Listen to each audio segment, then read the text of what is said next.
very important. Why? Because many a times when you are sitting in a clinic, you get a patient with a nodule over the thyroid, and this is where you are puzzled that what should I do now. So solitary thyroid nodule is one very important topic which all the doctors should be well aware of. And when we talk about the solitary thyroid nodule, what are the things that you start thinking when you see a nodule? You start thinking that, oh my God, it should be anything but not a cancer. And if it is a cancer, how should I plan my management? So what is the standard of investigation? Remember, the investigation of choice is based on the histology. So it has to be what, students? FNAC. Now the problem with FNAC is that since the thyroid is a, you can say, non-elastic gland, there may be the compressive necrosis of the, you can say, the content. So there may be a degenerative content mixed with the what? With the solid mass. So whenever we talk about the aspiration, that is fine needle aspiration, and when you're doing a blind aspiration, there could be a possibility that you aspirated the, you can say, the degenerative nodular content and gave the diagnosis as necrotizing or degenerating colloid nodule. So in order to decrease the false negativity or false negative rate, remember, you go for a USG guided FNAC. Now what is the advantage of going for USG guided FNAC? There are two classical advantages. The advantage number one is that there is decrease false negative reporting. So why there is decreased false negative reporting?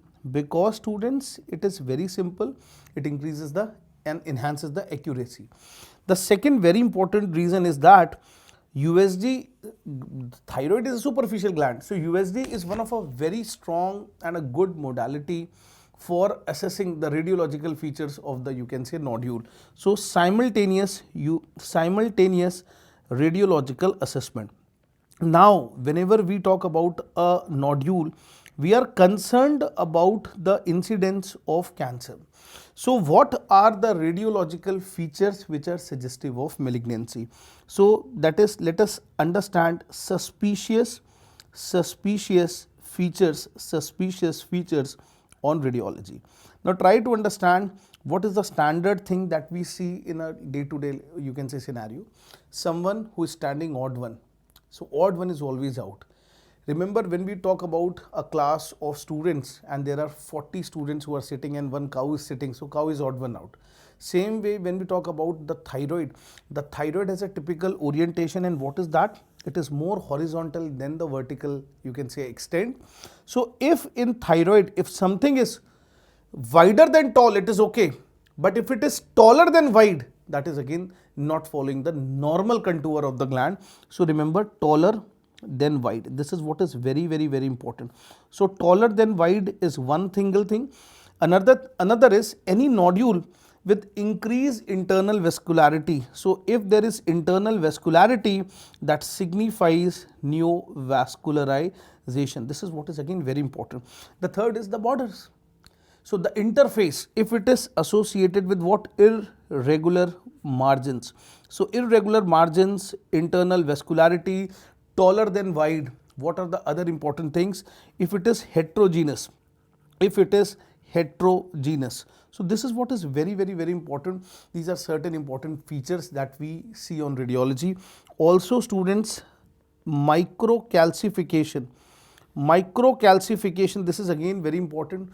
What is difference between a normal calcification? So normal calcification is a process of calcific deposits in generally in amyloidosis, also in any type of dystrophic calcification also.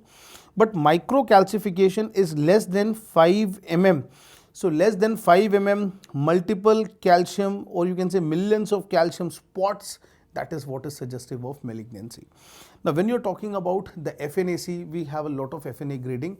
So we have a standard Bethesda system of FNA grading system, where we have a negative, benign, and then we have suspicious. I have discussed all these things in detail in, you can say, in the Dadagiri series 1. So I'll not go into that. Let me just quickly ask you one thing. What are the features, clinical features, or what are the features which you will, or what is the information that you will take out from history which will be suggestive of what? Malignancy. So the history which is what students? Suspicious. So let us try to understand that also. Whenever we talk about a nodule, remember the rule, the dictum is thyroid nodules are seldom seen in males. What is that? Thyroid nodules are seldom seen in males, but if seen, they are seldom benign. This is what is very important. So when we talk about the gender, it is there is increased risk in what students? Male gender. This is what is very important. Next is what about the age? Remember, either the age more than 70, more than 40, or the age less than 15. So what is the dictum? Thyroid nodules are seldom seen in kids, but if seen, they are seldom benign. So remember, age less than 15 years or more than 40 to 50 years or 55 years, they are seldom benign. Next is when we talk about the history of radiation. This is what is very important. So will you ask this? Were you born in Hiroshima, Nagasaki, or were your family's great grandparents were there in Hiroshima, Nagasaki when this incident happened? No, students. Radiation is a slow ionizing agent. It's a slow, you can say, carcinogen. So you will always ask, since thyroid nodules are very common and frequent in females, so you will take a history that have you undergone any treatment for the facial hair removal or any laser based treatment. So that is where the history of radiation is there. And if you are a doctor, you can say a medical professional, you will always take the history whether they have been exposed to x-rays, or suppose you talk about the urologist, you talk about the gastroenterologist, they are constantly working, or orthopedicians, or even anesthetists. In that case, they are exposed to the CR based radiations. Next is what else is important? The functional status is important. When we talk about the functional status, what is that? Remember, empty mind is devil's workshop. So hot nodule or a cold nodule? A cold nodule has a higher risk, and do you know, 15 to 20% risk of what students? Malignancy. When we talk about the hot nodules, it is less than what students? Less than 5% basically the risk of what? Malignancy. Then what about the size? This is again very important. The size really matters. So more than 4 centimeter, this is seldom benign. So these are certain important things. And one more thing is there any family history involved? So yes, that is again a significant thing. Now let us start with the approach to solitary thyroid nodule, which is in fact very important for everyone.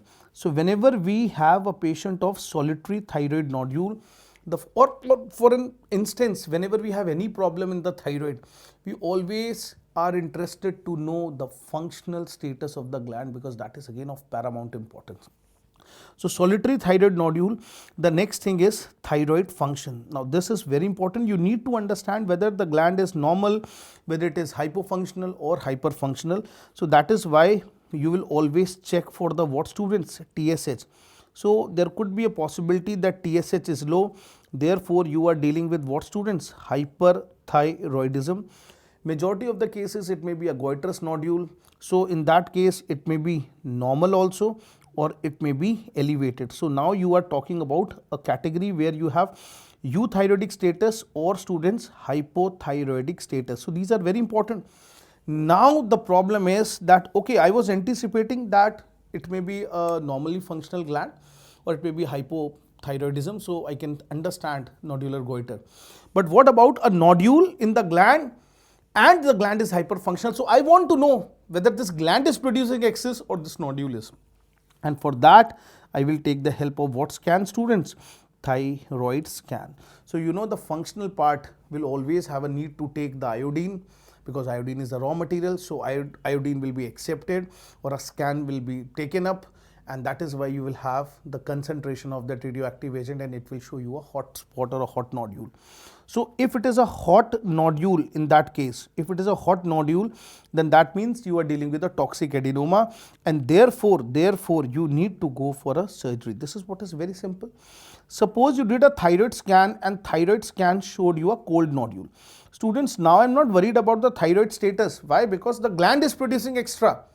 But why, when everyone is producing, this nodule is not producing? This is what is very important. So when we talk about the cold nodule, the next thing is, okay, I will treat with anti-thyroid drugs. But what about the nodular?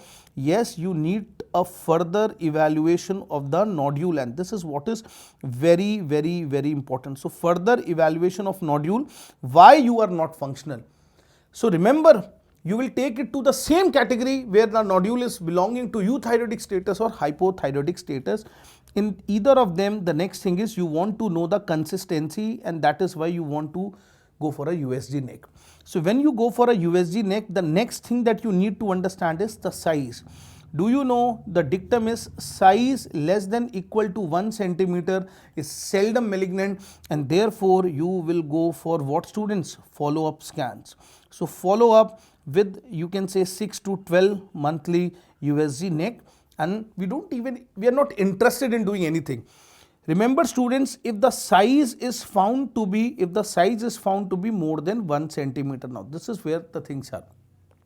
Then you need to check what is the consistency of the gland. Now this is again very important. Now there could be two consistencies. It is cystic, or it may be what, students? Solid. This is important. If it is cystic in nature, so gland more than 1 centimeter, if it is cystic, the very next thing that we need to understand is go for aspiration, and not only go for aspiration, and along with that, examination of the aspirate. Now if the aspirate is found to be malignant or query malignant, yes, you will have to go for surgery. If the aspirate is found to be benign, in that case you will have to go for what, students? Follow up. And how do you do follow up, students? Very, very, very simple.